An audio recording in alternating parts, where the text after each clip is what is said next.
Hi, everybody. We're talking about trust today, and I just wanted to open up with what my view of the world looks like with respect to trust. And I think trust can often be considered as being, first up, a privilege. I think trust is also a choice Yeah, to be enjoyed, but trust for me is also a fantastic gift. And if you give trust to somebody else, it's a compliment, it's empowering, it's empathetic.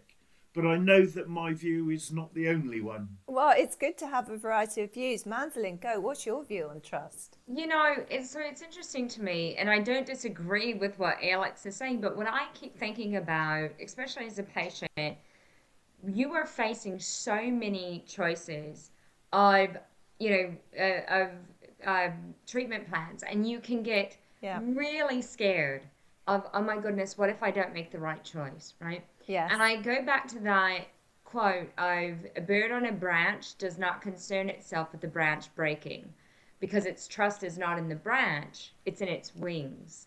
And I remind myself a lot when I get scared like that to trust my wings, right? There's something I love inside that. of me that says, believe in me enough to know that I can do this, that I can face whatever is happening.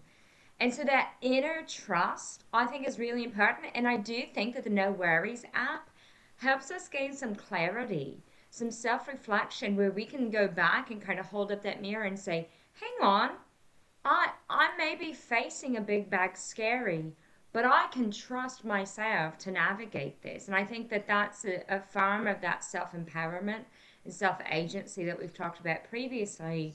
But I really think that that's incredibly important when you're on a journey to Yes. remind yourself, especially as these things can be quite scary and quite, opportunities to ruminate. Again, did I make the right decision? Am I making the right decision? These types of things can really, weigh you down and bog you down. So being able to have trust in your wings, that self trust, I Yes. think, is really critical. And that's why we've Well, had this collaboration with Yes to Life through the Stockings of Hope, because we've said the No Worries app is a useful tool in your toolkit of things that you can use to kind of tease out those decisions and, trust in your own decision making. So, Mikhail, what's your view from the kind of Yes to Life point of view of this amazing word called trust?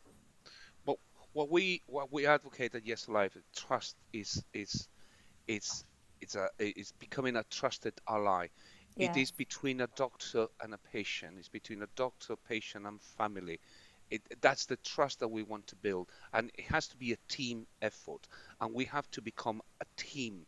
Um, this is not about um, um, I trust what you say is right. This is what I trust what your decisions are right, and this comes both ways. So the doctor can tell me that this is my decisions, and I trust that those decisions are good for me, and then the patient can always say as well, those are my point of view, and this is the things that I want to do as well to support my journey, my healing journey, and the doctor can trust that. So it's a both way. It's they need to be that kind of ally team, just building together, because at the end of the day, we can't forget that we are here to heal, to get better, to get out of this cancer diagnosis and yeah. to live. So I'm not doing anything that is going to go against me. And you need to trust me, and we need to discuss, and we need to agree that this is my treatment, that this is my plan together, a professional and a patient. And that includes as well the family.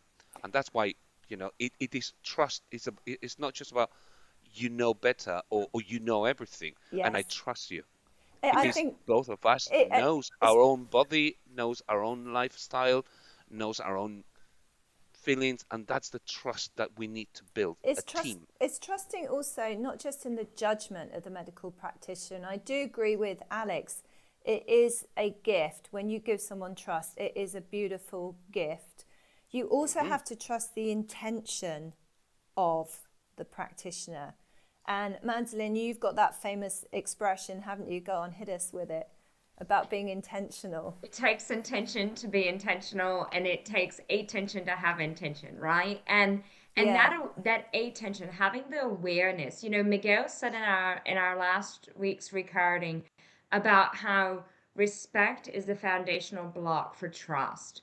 And so if we tie that forward, that idea that we have to have awareness and receptivity to other people's perspectives and feelings on what we're navigating, because going on this healing journey, it's so, it is messy. It's quite messy, y'all, right? And so meeting that with the tools of respect, and then of respect of other people's ideas on this, and then leaning into, I the trust that trust. you are doing what you believe is best. I trust Yes. that you are making decisions. Your intentions are good. Exactly. And that Mm, creates that space for grace in a time of mm. messy, emotional, and let's be honest, y'all, fear, immense amount of fear we face as patients. And even doctors, right? The providers have to be afraid of, are they making the right decisions for us? And certainly our families have a lot of fear. There's a lot Yeah, of 100%. helplessness that comes to it. And so being able to bring that back to having trust, I think it's a wonderful anchoring. Yes. Alex, let's have the last word. Go on.